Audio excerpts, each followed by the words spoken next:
En 1888, Helena Blavatsky fit une découverte stupéfiante. Chaque âme rare porte en elle un nom secret, un nom véritable. Ce n'est pas le nom que vos parents vous ont donné. Ce n'est pas le nom inscrit sur vos papiers. Non. C'est le nom gravé dans les annales akashiques, avant même que vous ne fouliez le sol de cette planète. Et lorsque vous prononcez ce nom, pour la première fois, l'univers entier résonne. Vous êtes sur le point de découvrir quelque chose. Une seule âme rare sur 10 000 activera au cours de cette vie. Et dans les prochaines minutes, vous comprendrez pourquoi votre nom véritable est la clé qui ouvre toutes les portes, restées closes jusqu'à présent. L'hiver de 1888 était à son apogée. Helena se trouvait dans un monastère, au cœur du Tibet. Il était 3 heures du matin, et elle fut réveillée par la voix du maître Kuthumi. Ce n'était pas une voix physique, mais une transmission directe. Conscience à conscience. Il lui révéla quelque chose qui allait tout changer. Il a passé 40 années sur Terre en utilisant le mauvais nom. Aujourd'hui, tu vas découvrir qui tu es, vraiment. Et quand tu le sauras, rien ne sera plus jamais comme avant.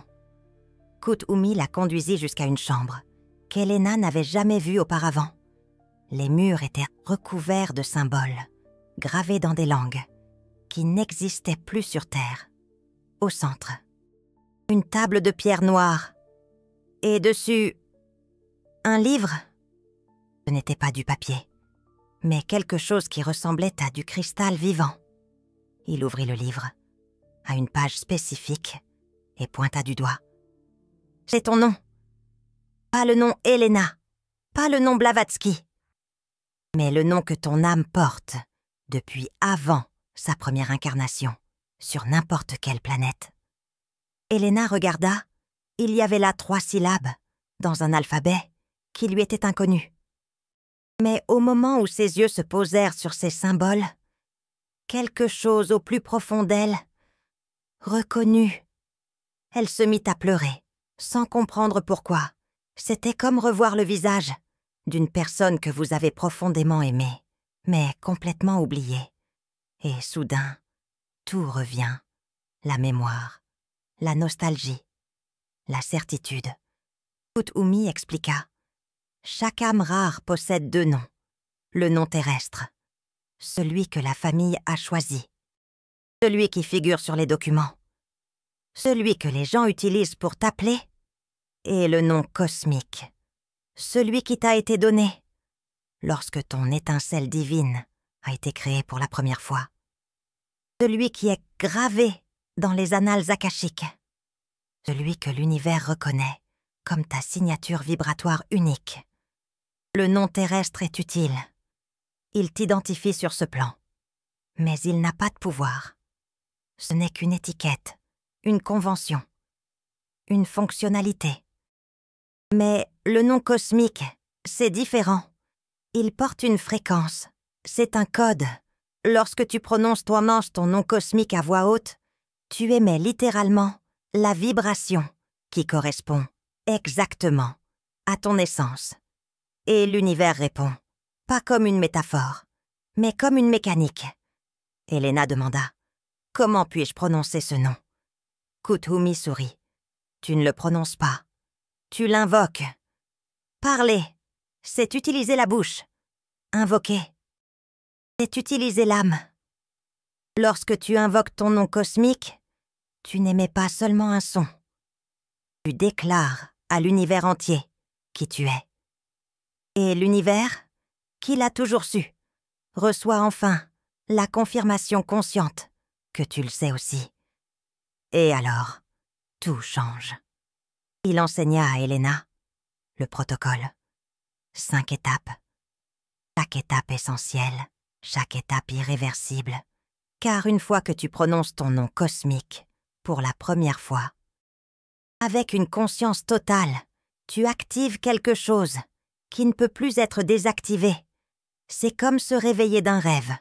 Une fois réveillé, tu ne peux plus te rendormir et faire semblant que tu es encore en train de rêver. Première étape, la reconnaissance. Tu dois accepter consciemment que tu as un nom cosmique, que ce nom existe, qu'il t'a été donné avant ta naissance, qu'il attend d'être retrouvé. Sans cette reconnaissance, les étapes suivantes ne fonctionneront pas, car si tu ne crois pas que tu as un nom véritable, tu ne le chercheras pas. Et si tu ne le cherches pas, tu ne le trouveras pas. Deuxième étape, la préparation. Tu ne peux pas invoquer ton nom cosmique. Lorsque tu vibres bas, tu dois élever ta fréquence. Comment? Par le silence. 3 jours de silence intérieur. Pas besoin de te retirer dans un monastère. Mais il faut une absence délibérée, de bruit mental, sans dispute, sans drame, sans consommation d'énergie dense. Juste la présence, juste la respiration, juste toi commençant à te souvenir de qui tu es, au-delà du nom qu'on t'a donné. Troisième étape, la question. Après 3 jours de silence intérieur, tu poses la question, pas à voix haute, mais dans un état méditatif profond. Tu fermes les yeux, tu inspires profondément 3 fois et tu demandes à ton moi supérieur, à ton âme, au maître, à l'univers. Quel est mon nom véritable? Et ensuite, tu attends, sans forcer, sans inventer, juste attendre, dans un silence absolu. La réponse peut venir de différentes manières. Elena l'enseignait à ses élèves. Certains entendent le nom, murmurer à l'intérieur de leur esprit. Comme une voix qui n'est pas une voix, comme une connaissance qui apparaît simplement. D'autres voient des symboles, des lettres, des formes géométriques, qui se traduisent ensuite en sons. D'autres ressentent une vibration spécifique dans leur corps, une fréquence, qui se transforme ensuite en mots, et certains le savent simplement, sans entendre, sans voir, sans ressentir. Juste une certitude absolue. Elena avertissait. Vous saurez quand ce sera le nom véritable. Car lorsque vous entendez, voyez ou ressentez votre nom cosmique, pour la première fois, quelque chose à l'intérieur de vous reconnaît. C'est comme retrouver une partie de vous-même qui était perdue. Il y a de l'émotion, il y a des frissons, il y a des larmes, il y a la sensation de « enfin, enfin ». Je me souviens. S'il n'y a pas cette réaction, ce n'est pas le nom véritable. C'est juste l'esprit qui crée des mots. Le nom cosmique provoque toujours, une reconnaissance viscérale. 4e étape, l'invocation. Une fois que tu as reçu ton nom cosmique, tu dois l'invoquer, pas immédiatement. Attends de sentir le bon moment. Ça peut être quelques heures plus tard, ça peut être des jours. Tu le sauras. Il y aura une urgence, une pression dans la poitrine, une certitude du « maintenant ». Quand ce moment arrivera, tu iras dans un endroit où tu seras seul. Le silence autour de toi, tu te tiendras debout, les yeux fermés, les mains sur ton cœur, et tu prononceras ton nom cosmique, à voix haute, 3 fois. Avec toute l'intention, avec toute la présence, avec toute ton âme. Et alors, l'univers répond. Elena décrivit ce qui s'était passé lorsqu'elle invoqua son nom cosmique pour la première fois. Elle était dans la chambre. Kuthumi à ses côtés. Elle prononça les 3 syllabes. Et au moment où la 3e syllabe sortit de sa bouche, elle ressentit quelque chose qu'elle n'avait jamais ressenti auparavant. Ce n'était pas physique, mais c'était plus réel que le physique. C'était comme si toutes ces versions, dans toutes ces vies, dans tous les plans, dans toutes les dimensions, s'alignaient soudainement, comme si des milliards de fragments, éparpillés dans le temps et l'espace, revenaient vers le centre. Et entre, c'était elle, là. À ce moment précis, elle tomba à genoux, pleura pendant 3 heures sans s'arrêter. Ce n'était pas de la tristesse, c'était de la reconnaissance. C'était un soulagement, c'était son âme qui disait « Enfin, enfin, enfin. » Tu te souviens? Kuthumi resta silencieux à ses côtés. Gardien, témoin. Il savait. Chaque âme rare qui invoque son nom cosmique, pour la première fois, passe par là. C'est une initiation. C'est une mort. C'est une renaissance.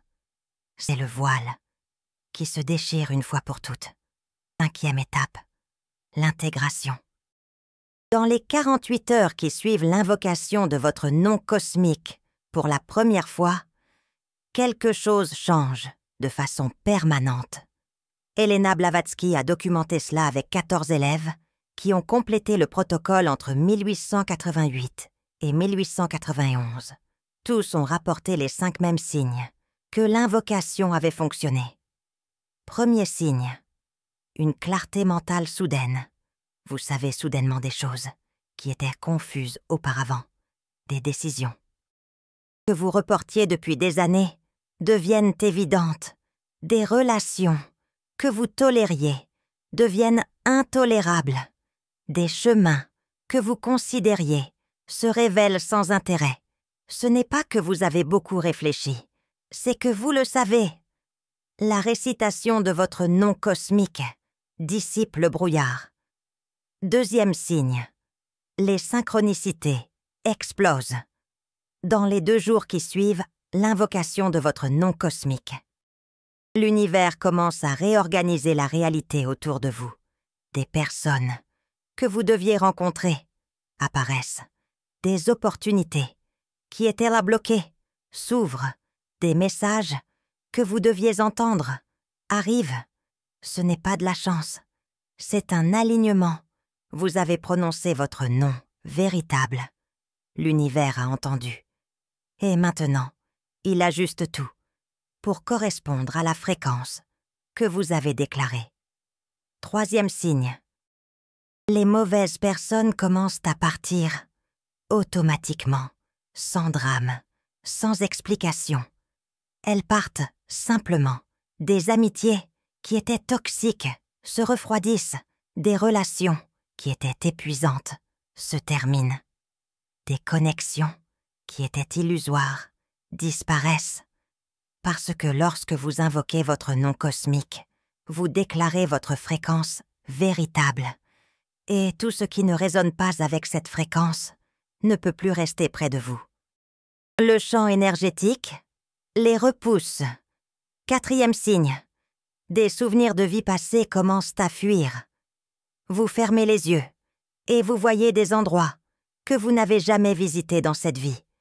Vous ressentez des émotions qui n'ont aucune origine dans cette biographie. Vous savez des choses sur des cultures anciennes que vous n'avez jamais étudiées. Cela se produit parce que l'invocation du nom cosmique ouvre vos annales akashiques personnelles. Vous accédez à l'enregistrement complet de qui vous êtes, pas seulement dans cette vie, mais dans toute. 5e signe. Vous arrêtez de douter avant d'invoquer le nom cosmique. Les âmes rares vivent avec un doute chronique. Suis-je vraiment différent? Tout cela est-il réel? N'invente-je pas tout? Mais après l'invocation, le doute disparaît. Parce que vous avez eu la confirmation directe. Vous avez prononcé votre nom véritable. L'univers a répondu. Vous l'avez senti. Vous le savez. Et quand vous savez vraiment, le doute n'a plus où s'accrocher. Elena Blavatsky a enseigné le protocole à 17 élèves. Entre 1888 et 1891, tous ne l'ont pas complété.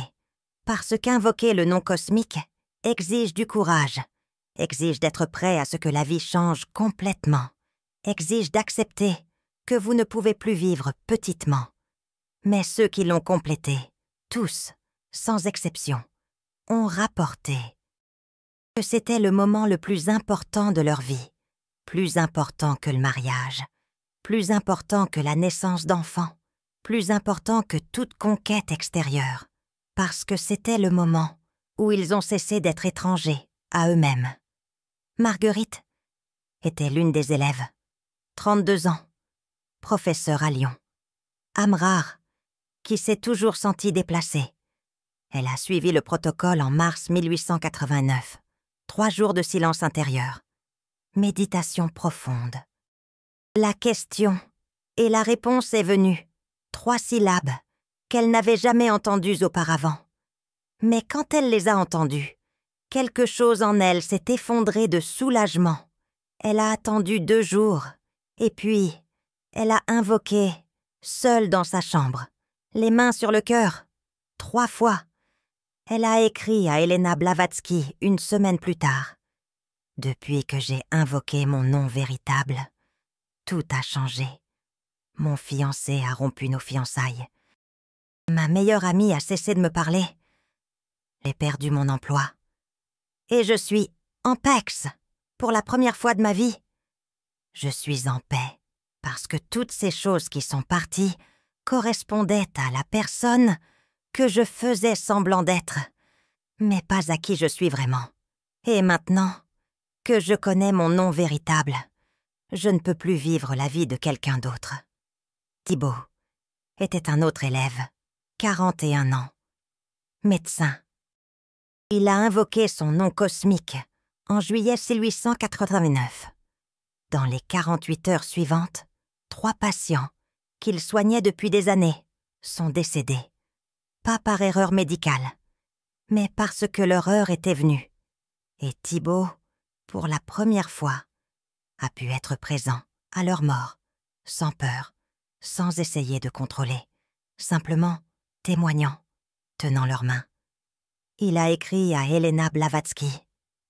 Invoquer mon nom cosmique m'a montré que je ne suis pas seulement ce corps, je suis quelque chose qui traverse la mort.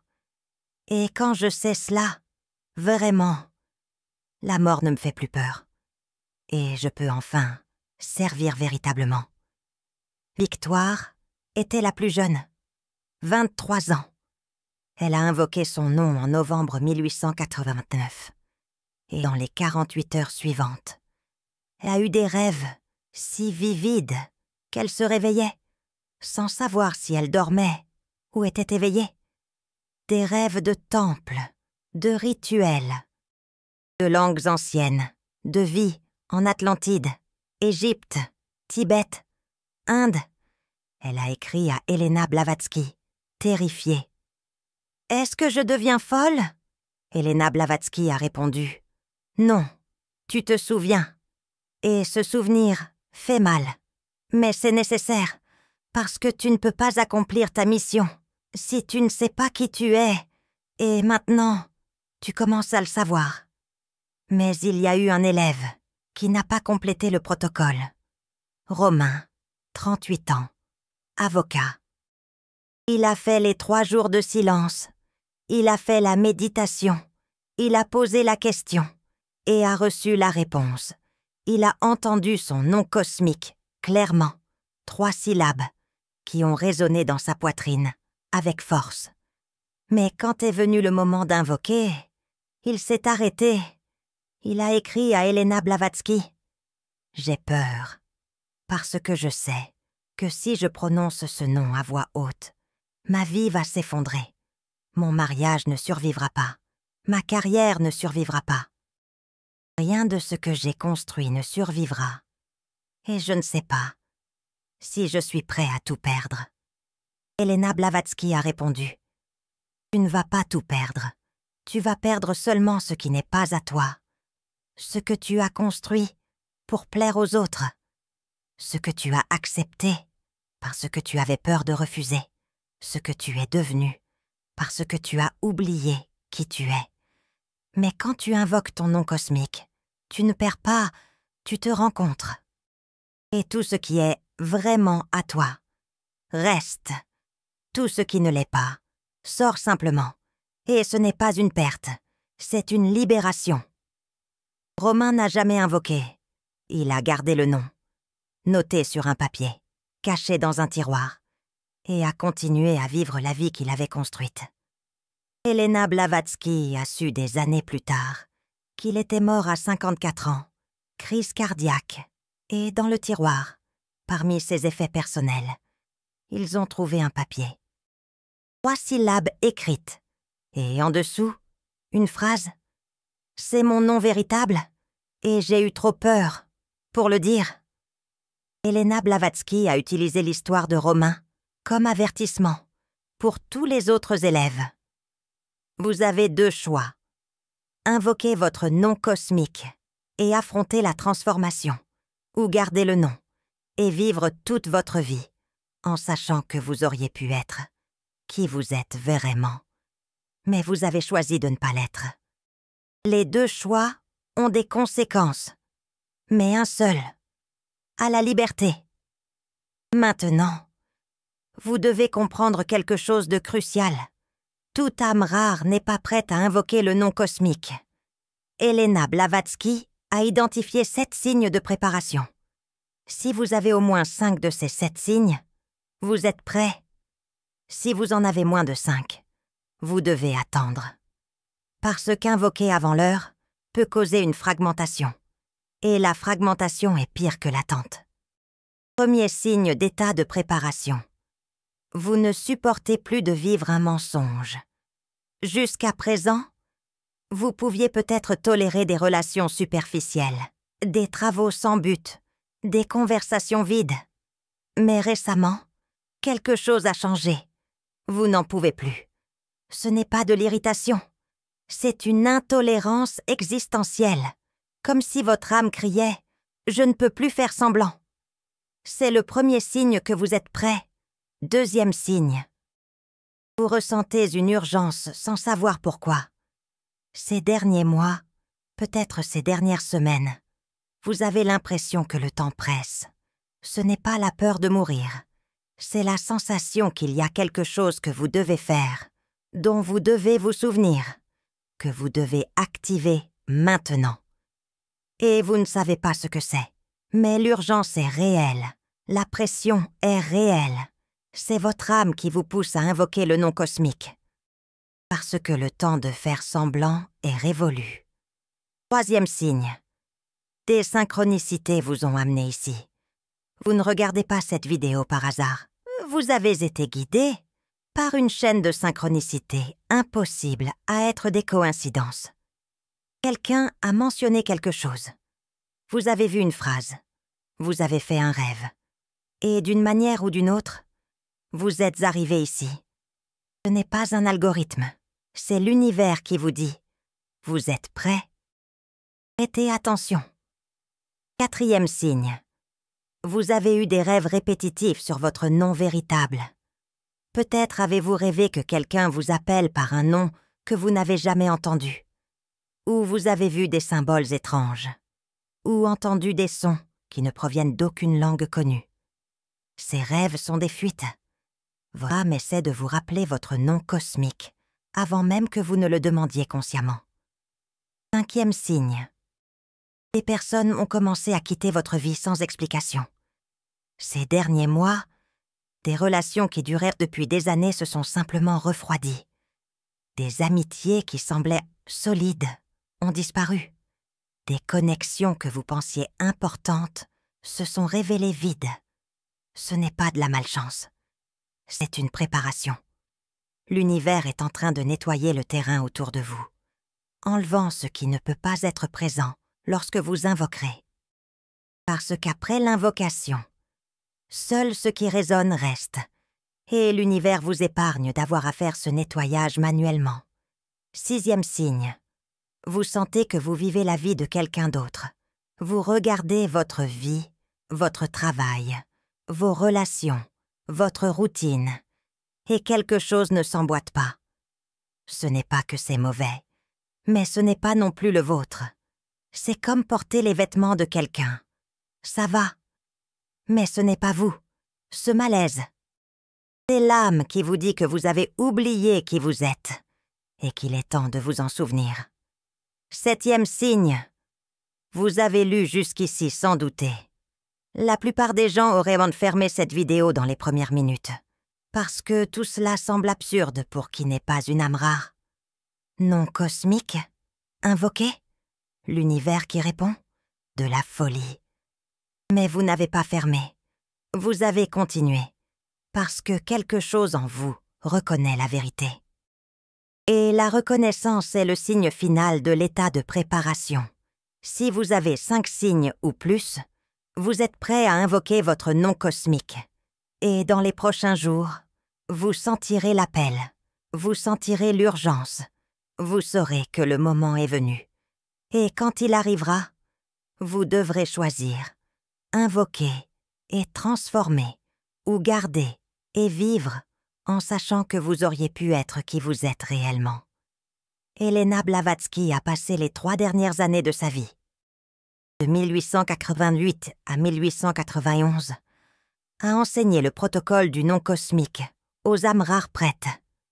Elle savait que cette connaissance était dangereuse, non pas parce qu'elle fait mal, mais parce qu'elle transforme irréversiblement. Et la transformation effraie.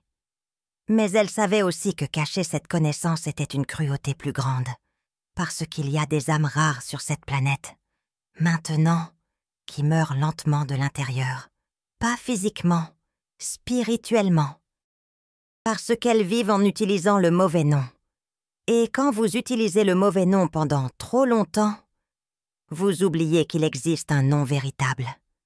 À la fin de 1890, Elena Blavatsky a écrit dans son journal quelque chose qui n'a été découvert que des années après sa mort. J'ai enseigné à 17 âmes comment invoquer le nom cosmique. 14 ont invoqué, 3 ont gardé par peur. Les 14 qui ont invoqué ont perdu tout ce qui n'était pas réel. Mais ils se sont gagnés eux-mêmes, et les 3 qui ont gardé tout ce qu'ils avaient. Mais ils se sont perdus eux-mêmes. Et quand vous vous perdez, peu importe ce que vous avez d'autre, vous n'avez rien. Maintenant vient la partie qu'Elena Blavatsky a avertie être la plus difficile. Après avoir invoqué votre nom cosmique, vous ne pouvez plus vivre petit. Vous ne pouvez plus accepter la médiocrité. Vous ne pouvez plus tolérer la fausseté. Parce que vous avez prononcé qui vous êtes réellement, et l'univers a entendu. Et maintenant, vous devez vivre en accord avec qui vous avez déclaré être. Et c'est difficile, parce que le monde préfère que vous soyez petit, préfère que vous soyez prévisible, préfère que vous utilisiez le nom qu'on vous a donné, et que vous viviez la vie qu'on attendait que vous viviez. Mais quand vous invoquez le nom cosmique, vous dites « non ». Je ne vais pas vivre la vie qu'on attendait. Je vais vivre la vie que mon âme est venue vivre. Et cela va déranger des gens. Cela va effrayer des gens. Cela va faire que des gens vous rejettent. Et vous devrez être prêt à cela. Parce que la liberté a un prix. Et le prix est d'être mal compris par ceux qui dorment encore. Elena Blavatsky a enseigné qu'il y a 3 phases après avoir invoqué le nom cosmique. Première phase, la déconstruction. Elle dure entre 3 et 6 mois. Tout ce qui n'est pas vrai s'effondre. Les relations se terminent, les emplois changent, les vieilles croyances dans ces tombent, les identités fausses meurent, et vous traversez une période de vide où vous n'êtes plus qui vous étiez, mais vous n'êtes pas encore tout à fait qui vous êtes en train de devenir. Cette phase est la plus difficile, parce que vous êtes au milieu, sans sol, sans certitude. Juste la confiance que quelque chose de plus grand est en train de se réorganiser. Deuxième phase, la reconstruction. Elle dure entre 6 mois et 2 ans. Vous commencez à construire une nouvelle vie, mais cette fois, non pas basée sur les attentes externes, mais basée sur la vérité interne. Vous rencontrez de nouvelles personnes, des âmes rares comme vous, qui reconnaissent qui vous êtes. Vous trouvez un travail qui résonne, pas nécessairement un travail glamour, mais un travail qui a du sens pour votre âme. Vous créez des routines qui nourrissent, pas des routines qui épuisent. Lentement, vous commencez à vous sentir chez vous, non pas dans un lieu, mais en vous-même.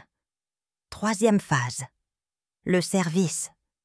À partir de 2 ans, vous réalisez qu'invoquer votre nom cosmique n'était pas seulement pour vous, c'était une préparation.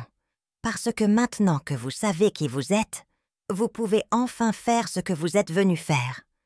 Et ce que vous êtes venu faire implique toujours de servir d'autres âmes rares, d'éveiller d'autres âmes, de rappeler d'autres âmes. Vous devenez un phare, non pas parce que vous vous êtes promu, mais parce que vous l'êtes, simplement. Et les âmes perdues voient par votre lumière et commencent à marcher dans votre direction. Et vous comprenez, tout ce que j'ai traversé, toute la déconstruction, toute la douleur, toute la solitude, c'était pour arriver ici et pouvoir tendre la main à ceux qui sont là où j'étais. Elena Blavatsky est morte en 1891. 3 ans après avoir invoqué son propre nom cosmique, mais avant de mourir, elle a laissé des instructions aux 14 élèves qui avaient invoqué. Vous êtes maintenant les gardiens de cette connaissance. Ne la gardez pas pour vous. Ne la cachez pas par peur de paraître fou. Enseignez à ceux qui sont prêts, et vous saurez qui est prêt. Car une âme rare reconnaît une âme rare, et quand une âme rare, prête, croise votre chemin, vous sentirez l'appel à enseigner. Et quand vous le sentirez, enseignez, parce que cette connaissance ne peut pas mourir. Parce qu'il y a des millions d'âmes rares sur cette planète qui vivent en utilisant le mauvais nom et qui meurent à petit feu, à l'intérieur. Et elles ont besoin de savoir qu'il existe un autre chemin. Les 14 ont enseigné, et les élèves des 14 ont enseigné, et les élèves des élèves ont enseigné, et 134 ans plus tard. Cette connaissance est parvenue jusqu'à vous, dans cette vidéo, à cet instant précis. Et maintenant, vous savez, vous avez un nom cosmique. Vous pouvez découvrir quel il est, vous pouvez l'invoquer, et vous pouvez devenir qui vous êtes réellement. Mais le choix vous appartient. Vous pouvez suivre le protocole. 3 jours de silence intérieur, méditation profonde, la question, et attendre la réponse. Et quand elle viendra, invoquez 3 fois. Les mains sur le cœur, seul, à voix haute. Et alors, laissez l'univers réorganiser tout, ou vous pouvez le garder pour vous. Vous pouvez vous dire « Je ne suis pas encore prêt. Peut-être un autre jour, peut-être une autre vie. » Et continuez à vivre en utilisant le nom qu'on vous a donné. Et il n'y a aucun jugement, parce que chaque âme a son propre temps. Et si ce n'est pas votre heure maintenant, ce n'est pas votre heure. Et c'est tout à fait normal. Mais si c'est votre heure, si vous avez senti les signes, si vous avez reconnu la vérité, si quelque chose à l'intérieur de vous crie « Enfin, quelqu'un parle ma langue », alors n'attendez pas, parce que le temps d'une âme rare n'est pas un temps linéaire. Vous pouvez avoir 20 ans à vivre devant vous, ou 20 jours. Vous ne savez pas. Et mourir sans avoir invoqué votre nom cosmique, c'est mourir sans avoir réellement vécu. C'est mourir en étant étranger à vous-même. Et ça, c'est la seule tragédie réelle. Elena Blavatsky le savait. C'est pourquoi elle enseignait avec urgence. C'est pourquoi elle ne gardait pas la connaissance pour elle. C'est pourquoi elle risquait d'être ridiculisée, rejetée, censurée, parce qu'elle savait. Il y a des âmes rares qui meurent, non pas physiquement, mais spirituellement, qui vivent des vies qui ne sont pas les leurs, qui utilisent des noms qui ne sont pas les leurs, et qui oublient complètement qui elles sont. Et c'est intolérable, parce que chaque âme rare qui oublie qui elle est une lumière en moins sur la planète, et la planète a besoin de toute la lumière possible. Il y a autre chose qu'Elena Blavatsky a découvert à propos du nom cosmique. quelque chose qu'elle n'enseignait qu'à ses élèves les plus avancés. Le nom n'est pas seulement une identification, c'est un outil. Quand vous invoquez votre nom cosmique, vous ne faites pas que dire qui vous êtes. Vous activez des pouvoirs qui étaient dormants. Maître Kuthumi l'a expliqué à Helena Blavatsky en 1889. Chaque nom cosmique porte une fréquence spécifique, et chaque fréquence correspond à des habilités spécifiques. Certaines âmes rares ont des noms qui résonnent avec la guérison. Quand elles invoquent, elles développent la capacité de guérir simplement par leur présence. D'autres ont des noms qui résonnent avec la vision. Quand elles invoquent, elles commencent à voir à travers le voile, à voir les vies passées, à voir les entités, à voir la vérité cachée. D'autres ont des noms qui résonnent avec la manifestation. Quand elles invoquent, ce qu'elles pensent commence à se matérialiser rapidement. D'autres avec la protection. Quand elles invoquent, elles créent un champ autour d'elles que rien de négatif ne peut pénétrer. D'autres avec l'enseignement. Quand elles invoquent, les mots qu'elles prononcent transforment ceux qui les écoutent. Vous ne choisissez pas quelle habilité votre nom porte. Vous la découvrez. Quand vous invoquez, Margot a découvert que son nom résonnait avec la guérison émotionnelle. Après l'avoir invoqué, les gens ont commencé à la solliciter spontanément, pour discuter, pour se confier, pour pleurer.